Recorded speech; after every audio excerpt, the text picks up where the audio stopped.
জীবনটা বড়ই অদ্ভুত। এক মুহূর্তে সুখ তো আরেক মুহূর্তে দুঃখ। কখন যে কি হতে চলেছে জীবনে আমরা কেউ জানি না। এখন হাসি খুশি আনন্দে আছি, তো এক সেকেন্ড পরেই যে জীবনের মোড়টা কোথায় ঘুরে যাবে, কিভাবে ঘুরে যাবে, কেউ কিছু বলতে পারে না। তো যাই হোক, এখন দেখো সকালবেলা উঠে আজকে দিনের বাসি কাজকর্ম সেরে সবার আগে পুজোটা দিয়ে নিলাম। প্রত্যেক দিন তো সময় হয় না, কিন্তু আজকে যেহেতু বর্মশাইয়ের ছুটি, তাই সকালবেলা উঠে পুজোটাই আগে দিয়ে নিলাম। বুদ্ধি করে রান্নার ফাঁকে সংসারের কাজ গুছিয়ে করে শপিংয়ে গেলাম। আজকে এটাই শেয়ার করব তোমাদের সঙ্গে বন্ধুরা। তো আমরা মেয়েরা প্রত্যেকটা মেয়েই শপিং করতে খুব ভালোবাসি, সেটা 5 টাকার হোক বা 5,000 বা 5 লাখ টাকারই হোক না কেন, তাই না? শপিংয়ের নাম শুনলেই মেয়েদের অটোমেটিক এনার্জি বেড়ে যায়, কাজের স্পিড তো দ্বিগুণ হয়ে যায়। আমার তো হয় এরকম। তো তোমাদের কার কার হয় বন্ধুরা আমাকে অবশ্যই কমেন্ট করে জানিও কিন্তু। তো যাই হোক, আজকে বর্মশাই শপিংয়ে নিয়ে যাবে, সেই শুনে তো কাজের স্পিড, এনার্জি সমস্ত কিছু দ্বিগুণ হয়ে গেছে। সকাল থেকে তো ভীষণ খুশি। আর সেই খুশিতে এমনিতেই প্রত্যেক দিন স্পিডে কাজ করি, আজকে যেন আরও স্পিড বেড়ে গেছে। তাই রান্নার ফাঁকে ফাঁকে প্রচুর রান্নাও আছে। আর এখন দেখলে তো ঘড়িতে 8:25, মানে 8:05 বাজে। এখন থেকে ব্লগটা স্টার্ট করছি। আর এই যে বর্মশাই বাড়িতে মানেই তো চায়ের কাপে মুখ না দিয়ে দিন শুরু হবে না। তো চলো, চাটাও বসিয়ে দিয়েছি এদিকে। আর ওই যে বললাম রান্নার ফাঁকে ফাঁকে সমস্ত কাজ করব। চাটা বসিয়ে দিয়ে ফ্রিজে মাছ আছে, কালকের মাছ, কালকে ব্লগে দেখিয়েছিলাম বর্মশাই 2 রকম মাছ এনেছিল, তো একরকম রেখে দিয়েছিলাম। এই যে শঙ্কর মাছ, এটা আর কি ছোট শঙ্কর মাছ, সেটাই বার করে রাখলাম যাতে বরফটা কেটে। Good morning family, welcome to my channel. আমি সোমা নতুন একটি ব্লগ নিয়ে চলে এসেছি তোমাদের কাছে। কেমন আছো তোমরা সবাই? আশা করি নিশ্চয়ই সবাই খুব ভালো আছো, আমরাও কিন্তু বেশ ভালো আছি। তো এখন দেখো আমার স্নান টান হয়ে গেছে, দিনের সমস্ত বাসি কাজকর্ম সেরে স্নান করে পুজো দেওয়াও হয়ে গেছে। আর এখন বাজে হচ্ছে 9:05, মানে হচ্ছে 9:15 বাজে আছি। ওদিকে চাও বসিয়ে দিয়েছি। আজকে বর্মশাই এসে দুপুরে লাঞ্চ করবে, ওই চা খেয়ে দিনটা শুরু করবো। চলো, অ্যাকোয়াগার্ড সিগন্যাল দিয়ে দিয়েছে, জলটা পরে নিই। ওদিকে মেয়ের শরীর খারাপ, শুয়ে আছে, আর হাজব্যান্ড বেরোবে, অফিসের কাজকর্ম করছে, ফোনে বেরোবে, চা খেয়ে ফ্রেশ হয়ে তারপর চলো জলটা পরে। প্রত্যেক দিন ভোর থেকে এত ব্যস্ততা শুরু হয়ে যায়, আমার জীবনটা পুরো ব্যস্তময় জীবন হয়ে গেছে। যাই হোক, হয়তো অনেকেরই জীবন এরকম ব্যস্তময়। তো যাই হোক, সকালবেলা তো আর পুজো দেওয়ার সময় হয় না, পুজো দিয়ে একেবারে সমস্ত কাজকর্ম সেরে স্নান টান করে তারপরে, আর যেদিন দেওয়া যায় না সেদিন তো বর্মশাই দিয়ে দেয়। তো ভোরবেলা পুজো দিলে না একটা অদ্ভুত শান্তি কিন্তু ফিল করা যায়।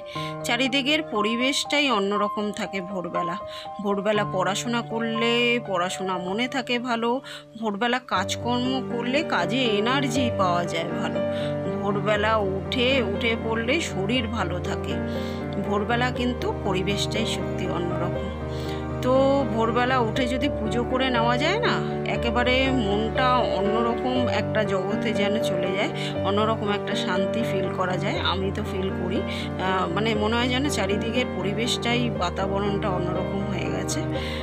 তো এই যে এখন চা নিয়ে বসে যত রাজ্যের গল্প আছে চায়ে চুমুক দিতেই সেরে ফেলবো।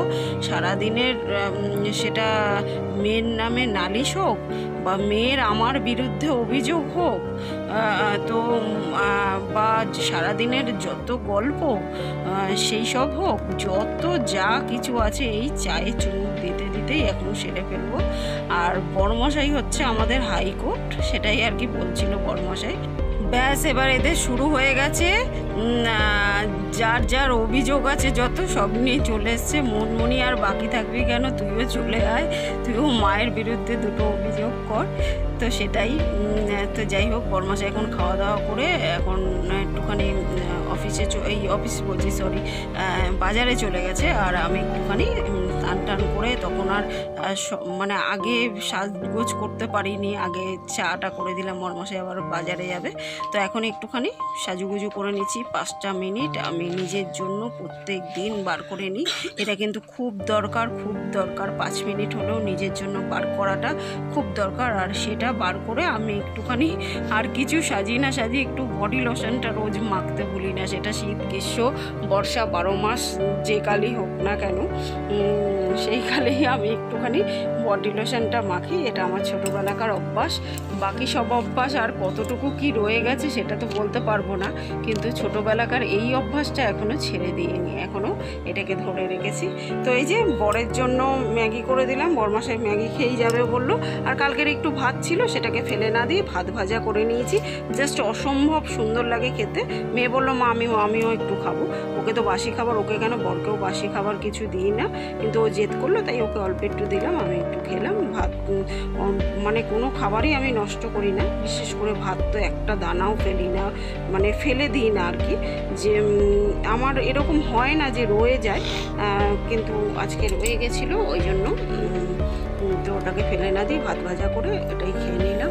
আর এখন এই যে বিছানা টিছানা তুলে নিচ্ছি, ওইদিকে রান্নাটাও কিন্তু বসিয়ে দিয়েছি। রান্না বসিয়ে দিয়ে রান্নার ফাঁকে ফাঁকে বললাম তো সংসারের কাজকর্ম করবো। বরমশাই শপিংয়ে নিয়ে যাবে, কাজের এনার্জি তো 10 গুণ বেড়ে গেছে এখন, সেই এনার্জি নিয়ে এখন ফুল দমে কাজ করে নিচ্ছি আর কি। না আমার জন্য কিছু কিনবো না, তবে ওই সংসারের জিনিস মানেই তো এখন তো গৃহিণী হয়ে গেছি। তো যখন বিয়ের আগে ছিল তখন নিজের জিনিস কেনা মানে হচ্ছে আমার শখের জিনিস কেনা, আর গৃহবধূদের তো সংসারের জিনিস কেনা মানেই শখের জিনিস কেনা, তাই না? এখন সংসারের মধ্যেই আমাদের আনন্দ। সংসারের একটা জিনিস কিনলে মনে হয় যেন শান্তি। কোথাও কিছু কিনতে গেলে আগে মনে হয় ঘরের জন্য এটা কিনে নিই, নিজের জন্য পরে কিনবো। তো এই আর কি, আমার কিছু কেনার নেই, কারণ আমার চাওয়ার আগেই বরমশাই আমার সব কিছু এনে হাজির করে দেয়। তো সত্যিই আমার আর কিছু চাওয়ার নেই, কেনার নেই, বরমশাই তো সবই দিচ্ছে আর কি। আর কি লাগবে সংসারের কিছু প্রয়োজনীয় জিনিসপত্র, সেগুলোই কিনতে যাবো। তো বরমশাই বললো রোজই তো আমি আনি, চলো আজকে একসঙ্গে যাবো দুজনে। আজকে যেহেতু হাফবেলা চলে আসবে বর। আর এখন দেখো মাছটা ধুয়ে ভালো করে নুন হলুদ মাখিয়ে ম্যারিনেট করতে একটু রেখে দেবো। টমেটো কেটে নিয়েছি, পেঁয়াজ কেটে নিয়েছি, এদিকে আদা রসুন লঙ্কা নিয়ে নিয়েছি বাটবো, আর এদিকে ভাতও বসিয়ে দিয়েছি। চলো এবার মাছগুলো আগে ভেজে নিই, তারপর রান্নাটা করেও নিই। মাছগুলো ভেজে নিচ্ছি, আর মাছগুলো না অল্প অল্প তেলে ভাজছি। কেন বলো তো, মাছ ভাজার তেল থাকলে না সেই তেলে রান্না করে আমার খেতে ইচ্ছে করে না, ওই জন্য অল্প অল্প তেলে ভাজি, যাতে মাছ ভাজা তেল না থাকে। যে কোনো ভাজা তেল দিয়ে আবার যদি রান্না করা যায় না তাহলে কিন্তু শরীর খারাপ করে, ওই জন্য আমি ভাজা তেল দিয়ে রান্না যাতে না করতে হয় অল্প অল্প তেলেই রান্না করি। তো দেখো ভাতও হয়ে গেছে, এদিকে মাছের মশলাটাও কষিয়ে নিয়েছি ভালো করে। এটাই একটু ঠান্ডা হলে গামাখা গামাখা হয়ে যাবে। চলো আর 2-1 মিনিট ফুটে নিলেই হয়ে যাবে। কাতলা মাছের কালিয়া আছে দেখো, শঙ্কর মাছ আর কাতলা মাছের কালিয়া, এই হবে আজকের মেনু।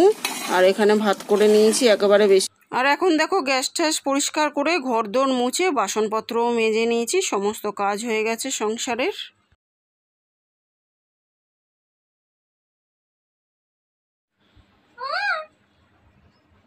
মুনমুনিকে দেখো মা মা করছে, রান্না হয়ে গেছে, এখন ওয়েট করছি হাজবেন্ড কখন আসবে তারপরে খাবো, ওই জন্য মা মা করে অস্থির হচ্ছে। মাছ ভাত খাবে দেখে দেখো মা ডাকছে পরিষ্কার, মা মা।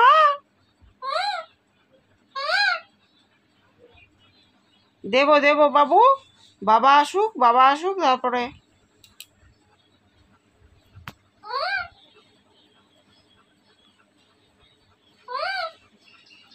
তো দেখো বন্ধুরা, একটা ফুল তো আমি সকালবেলা সন্তোষী মাকে দিয়েছি, আর একটা ফুল মা কালীকে দিয়ে দিল। এখন বর এসে অফিস থেকে এসে স্নান টান করে দিয়ে দিল। জয় মা, মা মা গো সবার ভালো করো মা। ঘড়িতে পুরো 6:30 বাজে। গুড ইভিনিং গাইস, সন্ধে হয়ে গেছে, সন্ধে দিয়ে নিয়েছি। বরমশাই এখন একটু শপিং মলে নিয়ে যাচ্ছে। তো আর মেয়ের হচ্ছে পরীক্ষা, ওই জন্য পড়বে, ও আর যাবে না, আমি আর বড়ই যাব। সংসারের প্রয়োজনীয় প্রচুর কিছু কেনাকাটির আছে, তো সেগুলোই এখন কিনতে যাবো। ওটা কিছু জিনিস না কি বলো তো, বাইরের দোকানে কেনার থেকে শপিং মলে কিনলে সেখানে একটু কমে পাওয়া যায়, ওই জন্য শপিং মলে কিনবো। তো আমরা মাসকাবারি বাজারটা বলতে পারো শপিং মল থেকেই করি, কেন আমাদের এখানে একটা মার্কেট হয়েছে, কি মার্কেট গো? স্মার্ট বাজার না? আমাদের এখানে একটা স্মার্ট বাজার আছে, ওখানে না মোটামুটি কী বলো তো এমনি দোকানের থেকে একটু কমেই পাওয়া যায়, ওই জন্য মাসকাবারি বাজারটা বলতে পারো ওখান থেকেই মাঝে মধ্যে আমরা করি, প্রায়ই করি মাঝে মধ্যে। তো সবসময় হয়তো শেয়ার করা হয় না, হয়তো বর আসার পথে ওখান থেকে কিনে নিয়ে চলে আসি, আমি সবসময় যাই না। তো চলো আজকে ভাবলাম যাওয়া যাক, বরের সামনে সানডে আছে, বর তো দুপুরে চলে এসেছিল, চলো বেরানো যাক। এই যে বরমশাই রেডি হয়ে গেছে, টেনে টেনে আনতে হচ্ছে, একটু দেখাও মুখটা। চলো বেরানো যাক, চলে এসেছি কাছাকাছি, চলো তারপর বাড়ি গিয়ে দেখাবো তোমাদের সব কিছু কিনলাম। শপিং মলটা এমন একটা জায়গা না, সেখানে মানে যদি একদিন পুরো সারাদিন শপিং করতে থাকো তো সারাদিনটা টাইম করে যাবে শপিং করার জন্য, মানে ওখানে কিভাবে যে সময়টা কেটে যায় বোঝাই যায় না আসলে। এটা ছেড়ে ওটা দেখছি তো এটা, আর এখানে না প্রত্যেকটা জিনিসে অফার রয়েছে, প্রত্যেকটা জিনিস, আর সানডেটা বিশেষ করে ভীষণ অফার থাকে এখানে, প্রচুর মানে ছাড় তো পাওয়াই যায়, সঙ্গে অফারও থাকে সানডে করে। আমরা সেই জন্য আসিনি, বড় মশাই তো সানডে ছাড়া সময় হবে না, হাফবেলা করে আসে, ওই জন্য আর কি সানডে করেই এসেছি। কোল্ড ড্রিঙ্কসগুলো একটার সঙ্গে একটা ফ্রি ছিল, বিস্কুটগুলো একটার সঙ্গে একটা ফ্রি, কিন্তু কোল্ড ড্রিঙ্কস নিইনি, কেন বলো তো মেয়ের এমনি শরীর খারাপ হয়েছে, ঠান্ডা লেগেছে, নিলেই তো খেতে শুরু করে দেবে। আর বিস্কুটও বেশি নিইনি, কারণ ওয়েট বেড়ে যাবে বিস্কুট খেলে। তো এখন আমাদের শপিং করা হয়ে গেছে, অটোতে উঠে পড়েছি, আর অটোর কি লাইটিং দিচ্ছে বাবা, মনে হচ্ছে যেন পুজোর প্যান্ডেলে বসে আছি। এখন কোথায় যে কি হচ্ছে মানে কিছু বুঝে ওঠা খুব মুশকিল ব্যাপার, রাস্তাঘাটে পেছন দিয়ে দেখলে বোঝা যাচ্ছে না কোনটা ছেলে কোনটা মেয়ে, অটোতে উঠে বুঝতে পারছি না গাড়িতে উঠেছি না প্যান্ডেলে বসে আছি। আর রাস্তাটা কি সুন্দর লাগছে, কি দারুণ করে সাজানো, এটা ভিআইপি রাস্তা আর কি। আর বড়মশাই বাইরে বেরানো মানে তো মিষ্টি না নিয়ে ঘরে ঢুকবে না, মিষ্টি খেতে এত ভালোবাসে, মিষ্টি নিয়ে এখন বাড়ির দিকে রওনা দেবো। এদিকে ডাইটিং হচ্ছে, এদিকে সঙ্গে মিষ্টি খাওয়াও চলছে, কি ডাইটিং। এই জাস্ট ঘরে ঢুকলাম, অনেকটাই রাত হয়ে গেল, এখন দেখো 10:30 বাজে, এখন অনেকটাই রাত হয়ে গেছে। আর এখন না মানে বাড়ি থেকে ফোন এসছে, মায়ের শরীরটা খুব খারাপ, তো আমি আর তোমাদের এখন দেখাতে পারছি না কী কী কিনলাম, পরে আমি কালকের ব্লগে তোমাদের দেখিয়ে দেবো, বা অন্য কোনো একদিন নিশ্চয়ই শেয়ার করে দেবো কী কী কিনলাম। ওই সংসারের প্রয়োজনীয় সমস্ত জিনিসপত্রই কেনা হয়েছে, এখন একটু বাড়িতে ফোন টোন করবো, মায়ের শরীর খারাপ, কারণ এত রাত হয়ে গেছে, 10:30 বাজে, এক্ষুনি আর আমার পক্ষে যাওয়া সম্ভব না, এখন আমরা চাইলেও আর এখান থেকে যাওয়ার গাড়ি পাবো না, তো ওই জন্য একটু ফোন টোন করবো। তো চলো বন্ধুরা, রাগ করো না তোমরা, কিছু মনে করো না, কারণ এক্ষুনি আমি আর দেখাতে পারছি না, এখন ফোন টোন করবো তো অনেক কাজ আছে। তো চলো বন্ধুরা, আজকের মতো এই পর্যন্তই, কালকে আবার দেখা হবে নতুন একটা দিনের সঙ্গে, নতুন একটা ব্লগ নিয়ে। ততক্ষণের জন্য সবাই কিন্তু খুব খুব খুব ভালো থেকো, সুস্থ থেকো, আর আমার ভিডিওগুলো ভালো লাগলে লাইক শেয়ার কমেন্ট করে চ্যানেলটাকে সাবস্ক্রাইব করে দিও। তো আজকের মতো গুড নাইট এভরিওয়ান, টাটা।